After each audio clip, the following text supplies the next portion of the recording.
Hello guys, and for today's video, samahan niyo ako kasi i-review natin ang isa sa mga pinag-uusapang motor ngayon sa market. Ito ay walang iba kundi ang ADV 160, di ba? O, ang saya-saya ko pa no? Kasi ang tagal ko nang inihiram to Wala lang nagpapahiram. Matadamot kasi yung kaibigan ko.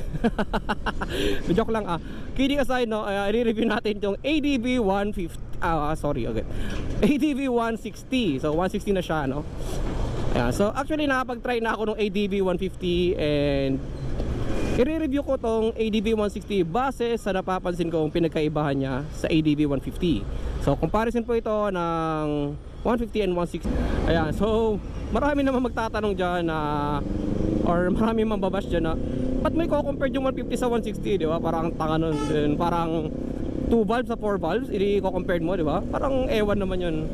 Pero ito nga, review ko ito and perspective ko ito. Alam kong malaki difference. Try ko lang, gusto ko lang malaman kung anong pakiramdam pag naka ADV 160 sa daan ng Metro Manila. Yan. So actually wala pa akong experience na mag-drive ng 160 units or 160cc na mga scooter. Aray ko. Ayan, oh shit, parang nangangabayo. Ayan. Kaya sa mga nagtatanong din, ako curious, ano nga bang pakiramdam pag naka 160cc ka na ADV dito sa Metro Manila? Para po sa inyo tong video na to. Sa mga balak din na gustong bumili, balak na kumuha ng ADV na maraming agam-agam, kung malakas ba, hindi. Kasi hati po kasi ang opinion nating lahat. Lalo na yung mga nagkaroon na nito. May iba nagbebenta, may iba naman na buy and sell or nagbebenta, yun nga, nililet go nila. Kaya yung mga gustong bumili ng ADV 160 nagtataka rin, diba? Ba't yung mabibenta yung motor bagong bago, diba? Sinong buong gagawa nun? So yun nga, so part 1 tayo. So sa unang pag-uusapan natin, yun na yun. So unang pag-uusapan natin is yung power ng motor. So dahil nga 160cc na siya and also running on 4 valves, no? Masyadong yung 4 valves, no? At tumihiga na yung camera ko. Dahil 4 valves siya, expect nyo po na malakas yung engine. Malakas na hindi ka mabibigla. Siguro maninibago ka kasi kung from 150cc bigla kang mag 160cc, iba po talaga yon. Then 4 valves pa siya, diba? Pero sa mga naka NMAX, naka kargado siguro, hindi po para sa inyo tong motor na to, no? Ako na nagsasabi sa inyo, no? Kung gusto nyo po ng barurutan sa daan or racing, hindi po ito yung motor na para sa inyo. Itong motor na to is built for endurance, yan, built for long rides. Sana ba ako? Dito na ako iikot. Okay. So, bawal na ako lumagpas doon. Pwede pa ako mag-U-turn. So, yun nga, usapang power tayo. Power niya is, masasabi ko honestly, ako gumagalit, is pang chill lang talaga siya. Pang chill, ibig sabihin, kung gusto mo ng power na mas mabilis sa 125cc and di ka pagod, yan, ito yung motor na para sa'yo. ADV 160. Ayan. So next is sa power naman, yun nga, yung torque. Yung torque niya masabi ko is goods na. Hindi ko siya pwedeng ibirit ngayon kasi nga under pa siya, break-in period, no? Ayaw natin makasira ng hindi sa atin. Ayan. So sa power niya, yun nga, maganda naman.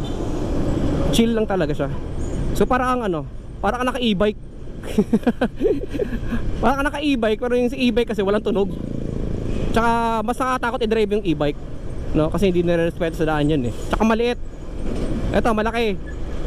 Ayan Ayan usapang power tayo ayan. Overtaking power, pasok na pasok po yan. Then kung usapang piga naman, yung piga ko ngayon habang nagbablog ako is around 1/4 lang. 1/4, wala pa ako sa 1 up So 1/4, pero tingnan nyo yung takbo ko. I'm running at 43 kilometers per hour. Kita nyo, naabutan nila ako kasi nga hindi ako maharurot. Pero ma-overtake ako. Ma-overtake ako kasi nga di ko makita yung daan. Ito yung mga ayoko sa daan eh. Yung di mo nakikita, yan yung mga nakakatakot. Ayun. Yan. So overtaking power andito. Yung, kung naghanap kayo ng overtaking power, dito po siya. Stuck po ito Yan. So I'm running at almost half na throttle. Nakakuha ko ng 50 to 60 kilometers per hour, which is not bad, diba? Kasi kung nasa city driving ka rin naman, di mo kailangan ng 80 pataas, diba? Para sa akin, opinion ko yun. Ba't nyo kailangan ng ganun kabilis? Tapos pagdating nyo doon sa dulo, may stoplight na naman. Para kang ano, diba? Nagsayang ka lang ng gas.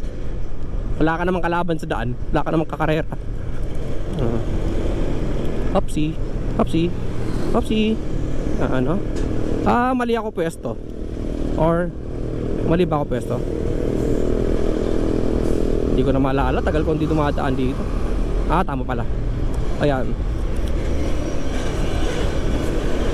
so yung power, yun nga. Kung naghahanap kayo ng pangwalwal or waswas or racing, hindi po ito yung para sa inyo. Ako na nagsasabi sa inyo, no? Kung maliban na lang may death wish kayo, pwede nyo namang iharuro to. Pero since ako, ayan chill lang. Masaya na ako sa 40 to 60. Ano naman kayo, di mo makakuha sa ibang motor yan na 1/4 throttle, tapos 40 to 60 kilometers. So next naman tayo is ergonomics. So ergonomics ng motor, masasabi ko is 9 out of 10. Yan, honest review ko yan ulit. 9 of 10. So una kasi ang maganda naman siya, yung handling. Gusto ko yung handling. Hindi siya mataas, hindi rin siya mababa. Kasi iba pagka adventure mataas eh. Then may mga nakikita naman akong mga naka-ADV naglalagay ng extender, diba? Di ko alam para saan ba extender na yon, kung nabababaan sila or syempre malamang nabababaan kasi ang extender eh. O ano siya, trip lang nila. Kasi iba kasi parang trip na lang, hindi na function yung gusto sa motor eh. Diba? Kung sa handling niya naman, maganda, magaan. Ngayon ako nakapag-drive din ng bukod sa ADV na 150. Ang pinagkaibang kasi ng motor na ito, magaan eh. Diba? At tinry ko siya center stand. Mas mabigat pa yung Mio Soul ko kasi dito. Seating position is very relaxed. Ayan. So wala akong masabi dyan. May comment lang talaga ako sa seat height. Kasi nga, although di kasalanan ng Honda yun, na maliit ako. Nakatingkayad ako, naka combat shoes pa ako. Ayan naka combat shoes ako, pero tingkayad pa rin yung pwesto ko dito. Kasi nga masyadong mataas yung seat height. Di ko malala kung gaano kataas seat height nito. Hindi kasi ako yung by features eh. Sorry, hindi ako by features na mag-review. Ano ba ako? By review talaga na kung ano yung nararamdaman ko sa motor na to. So sa ergonomics, sa handling, very smooth, like butter talaga siya. Wala kang masabi. So ergonomics, handling good. Yung seat sobrang lambot, para akong nasa sofa. Parang di nga ako nagbumotor, para akong yung laro. So sobrang smooth, no? Parang pag ganito yung daan, para ka lang alam mo yung laro ng MotoGP. Parang ganito lang to. Ganito na yung feeling ko. Nakaupo ako sa bahay, tapos may manibela sa may manibela sa harap ko, tapos pinipiga-piga ko lang, di ba? Parang ako naglalaro ng what the fuck is wrong with this road. Ayan. Ayan, no? Ayan. Parang ako nagbo-MotoGP. So ayan, no? So i-feature ko lang din yung isang features niya na ito yung gustong-gusto ko sa mga FI, di ba? Pati sa Mio Soul ko, ito yung gusto ko dun eh. Isa sa mga features na makapagpatipid sa gas is idling stop system, di ba? For example, tulad nun, naka-stoplight, within 5 seconds mamamatay po yung engine nyo. Di ba? For example, mapunta ka dun sa Tanay, yung stoplight doon na halos 3 minutes ata yun. Di ba? Tipid na tipid ka doon kung bukas yung makina mo, di ubos yung gas mo, di ba? So next na features na gusto ko rin na dito is yung ABS, diba? Saan ba yung stop dito? Walang guhit eh. Yung ABS nya, no? Tulad nun, from 60 yata yun, tapos biglang papatay ka ng makina, diba? Or magbe-brake ka, sudden brake, may ABS siya. Pero hindi katulad po sa NMAX saka NMAX V2 na front and back yung ABS nya.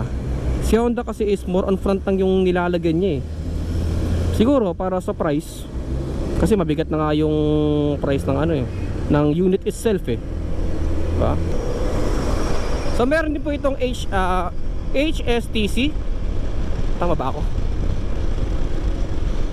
Yung traction control yun, HSTC.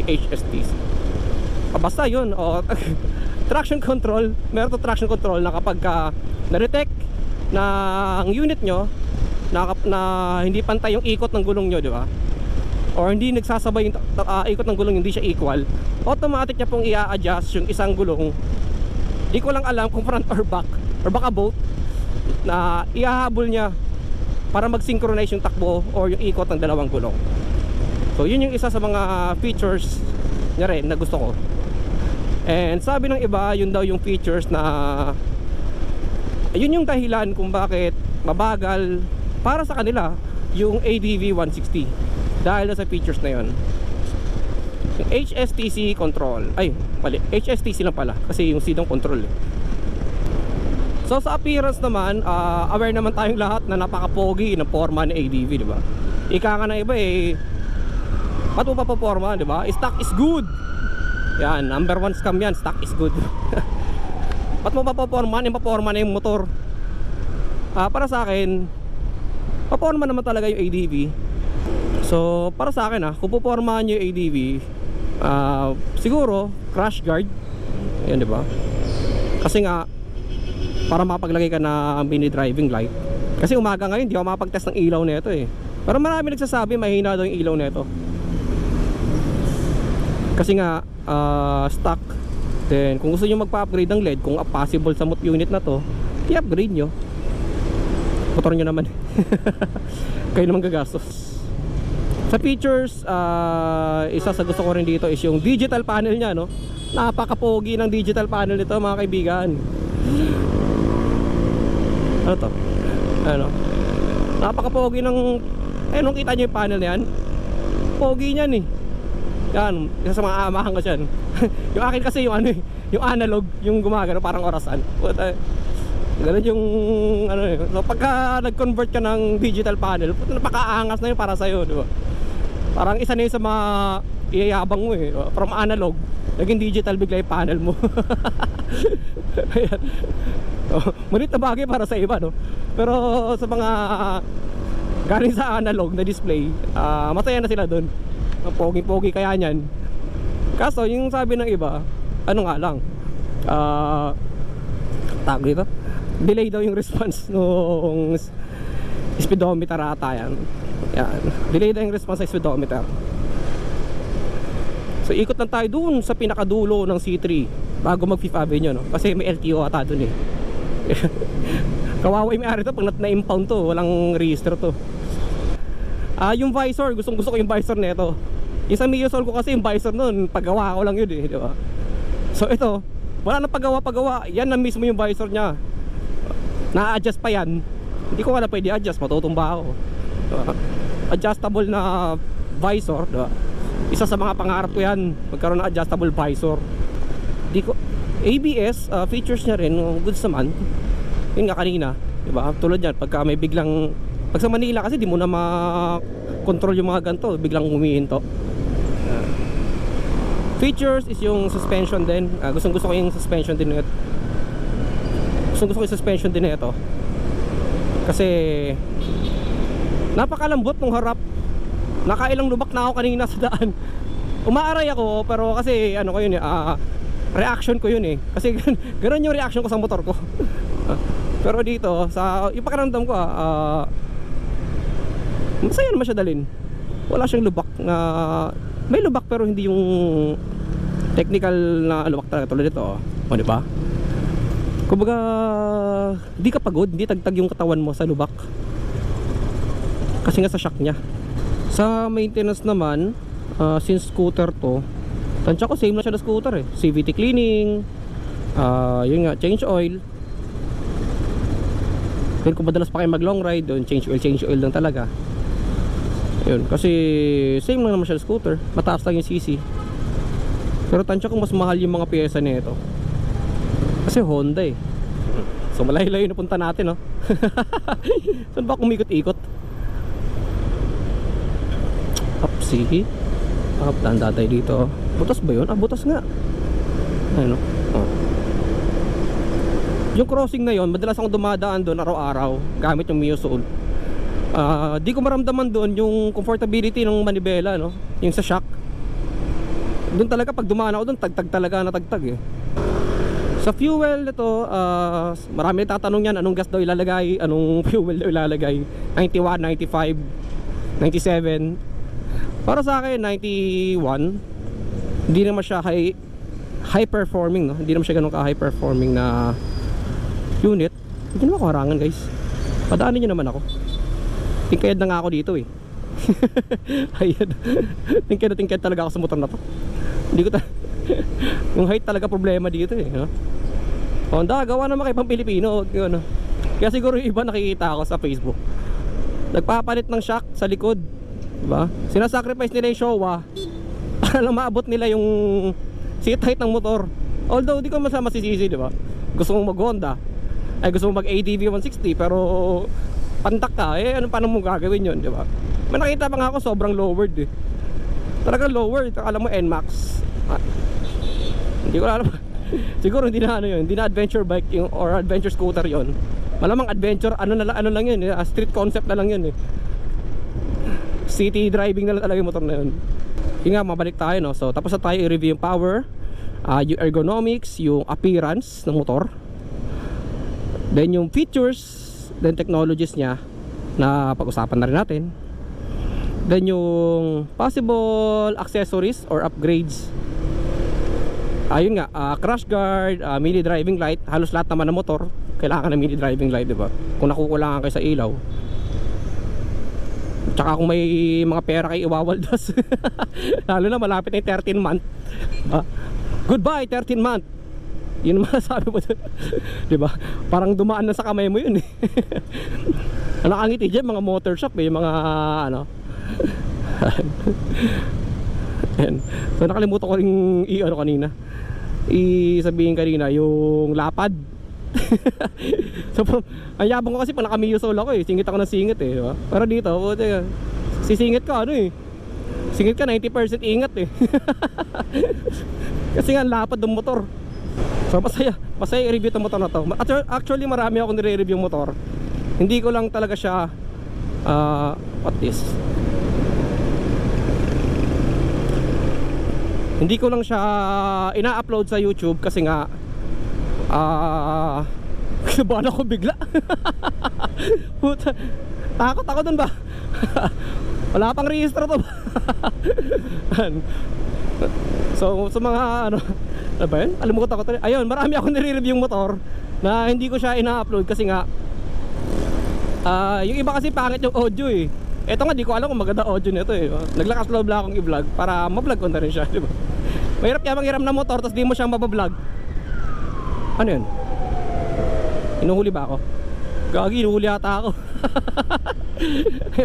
Sana hindi na. HPG pala yun, puta. Nagulat ako. Sir, mga sir, sorry no. Nagre-review lang po ako motor, sir. Babalik ko pa to sa may-ari. Huwag niya kulin. Ayan. Akala ko may na-disgrasya lang. Hindi pa ako nisundan. Hindi naman ako sinundan. Yung conclusion ko sa motor na to, kung kukuha kayo o hindi, or sa mga nagtatanong no, ng paulit-ulit kayo nagtatanong tapos di naman kayo bibili. Ito na yung honest na ano ko, na opinion ko, no. Kung ang hanap nyo talaga is motor na pang waswasan, pang karera, pang bardagulan sa daan, hindi po talaga ito yung motor na para sa inyo. Kasi itong motor na ito ay para sa mga gusto namang relax, gusto ng power pero mas gusto nila ng relax na riding, diba? Gusto mag long ride na walang ngawit, mga gustong magkamotor ng motor na di na kailangan pormahan.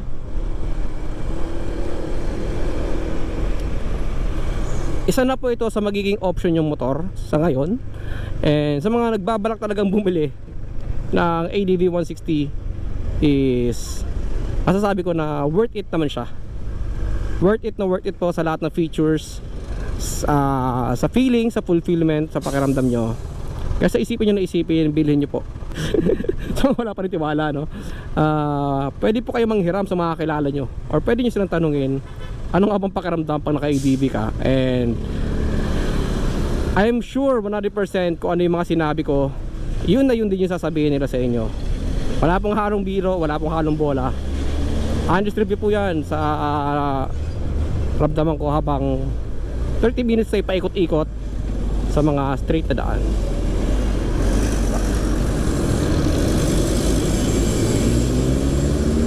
So magre-rate lang ako, no, depende dun sa mga na-topic natin.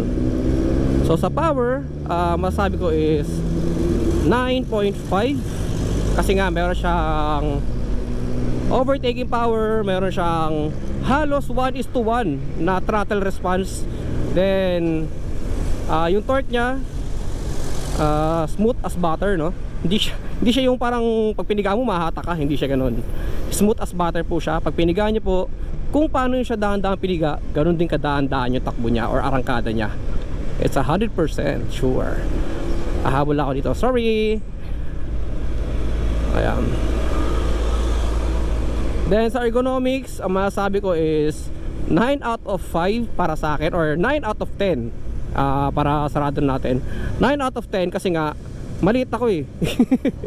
Para sa akin 9 out of 10 ha. Kung kayo, abot nyo to, ako hirap na hirap akong abutin tong motor na to. Pero yun nga, pagka umaandar ka na, yung handling, yung pag ginayawang-gayawang mo siya, no? Gusto ko yung pag ginagayawang siya kasi gusto siya tumatayo eh. Para ka naka-gyroscope. So pagka piniga mo siya, ay ginayawang-gayawang mo, sasabay po yung motor sa inyo, hindi siya lalaban. So that is 9 out of 10. Then sa appearance, masasabi ko is 10 out of 10 syempre, no? Wala kang gano'ng makikitang unit or yun nga, model na halos kasing angas nito or kasing pogi ng unit na to. Siguro hawig hawig niya pala talaga yon, pero mas solid po yung pagkaka-build kay ADV 160. Itong harap pa lang gusto ko na to eh, yan, yan. Napaka solid yan, kaya idol ko yan eh. Yung lapad niya, no, pwede ka maglagay dyan ng ano eh, speaker, pwede ka maglagay ng bag kung maglo-long ride ka, diba? Fuel efficiency or features is 10 out of 10 kasi nga napaka-pogi niya. So sa features 10 out of 10 syempre, pinaghirapan po ng Honda yan. Then at the same time, pinaghirapan nila, pwede naman nila isalpak lahat eh. Pwede nila isalpak lahat yan, yung HSTC, ABS, front and back. Pero yun nga, magsasuffer or mahirapan si mga consumer. So nag-base lang sila sa market, nag-base lang sila sa capability ng market dito sa Pilipinas. Yeah. So hindi kasi lahat kaya afford yung ADV. So based sa price niya, yun na, possible po siya sa price niya. Worth it po siya. So sa mga may agam-agam pa, pwede na kayong bumili. Okay? So this is Genesis Motovlog, and yun, papasok na ako sa amin eh, sorry tatapusin ko na yung vlog ko dito. And yun nga, sana nag-enjoy kayo, and sana mas na-convince kayong bumili ng ADV, no? Lalo mangangati yung kati nyo na bumili. Pasok na ako dito. So by the way, sa mga hindi pa nakakilala sa akin, no? Hindi ko po hiniram to motor na to. Sa akin po ito, sa akin. Ari ko, tsaga na. Ang taas talaga. So sa akin po itong unit na to. I-review ko lang kasi di ko naman siya mabiyahe na malayo kasi wala pang ORCR. Ari ko, excuse me, baka matamaan ko. Ayan, so unit ko po ito. Sa akin po talaga itong ADV. Kunwari lang hiniram ko, no? Para syempre Mas ingatan natin.